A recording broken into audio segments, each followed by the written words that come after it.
નમસ્કાર મિત્રો, હર હર મહાદેવ, જય માતાજી। કેમ છો મિત્રો? આપ જોઈ રહ્યા છો અમારી યુટ્યુબ ચેનલ રહસ્યો કા જ્ઞાન। ચેનલમાં આપનું સ્વાગત છે મિત્રો। આજે આપણે જાણશું કાલ ભૈરવ અને બટુક ભૈરવની સાધના।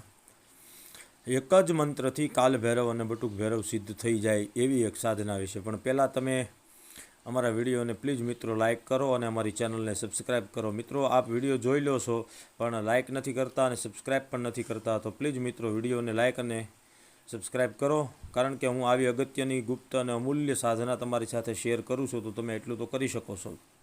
મિત્રો હવે જાણીએ માહિતી। મિત્રો કાલ ભૈરવ અને બટુક ભૈરવ આ બે ભૈરવના જ જુદા જુદા સ્વરૂપ છે।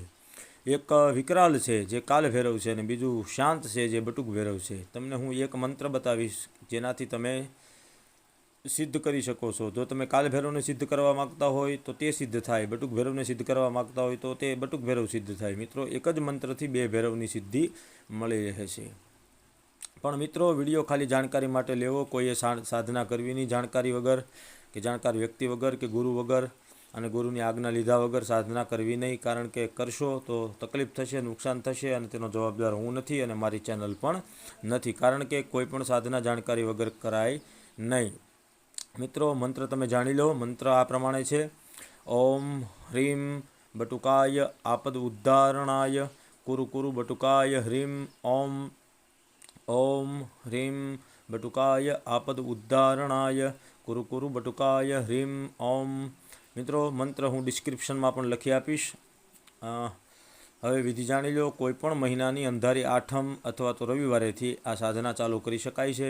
પહેલાં એક બાજોઠ ઉપર કાળું કપડું પાથરી, તેના ઉપર અડદ પાથરી, તેની ઉપર કાલ ભૈરવ અથવા તો બટુક ભૈરવનું ચિત્ર અથવા મૂર્તિ મૂકી તેની બાજુમાં બે દીવા કરવાના છે, એક સરસવના તેલનો અને એક ઘીનો। પછી ભૈરવજીનું પૂજન કરવાનું છે તમારી શક્તિ પ્રમાણે। ભૈરવજીના પૂજન પહેલાં ગણપતિ દાદાનું પૂજન કરવાનું છે, પછી ભૈરવજીનું પૂજન કરવાનું છે, પછી ભૈરવજીને નિવેદ ધરવાના છે। નિવેદની અંદર ખીર, ચણાના લોટના લાડવા, અડદના લોટના વડા, જલેબી, આ બધી વસ્તુ ધરવી પડે છે। પછી રુદ્રાક્ષની માળાથી ઉપર જે મેં મંત્ર બતાવ્યો એ મંત્રની 41 માળા જપ કરવાની છે। આવું તમારે 41 દિવસ સુધી કરવાનું છે।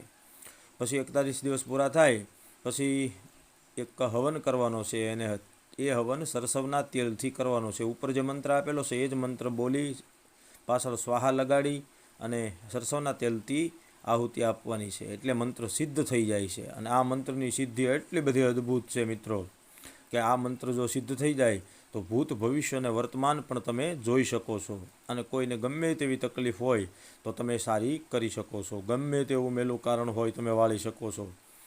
અને સદાયને માટે કાયમ ભૈરવજી તમારી સાથે રહે છે, તમારી રક્ષા કરે છે, અને આ મંત્રથી તમે રક્ષા ઘેરો પણ કરી શકો છો। એટલો બધો પાવરફુલ આ મંત્ર છે અને એટલી બધી આ મંત્રની શક્તિ છે।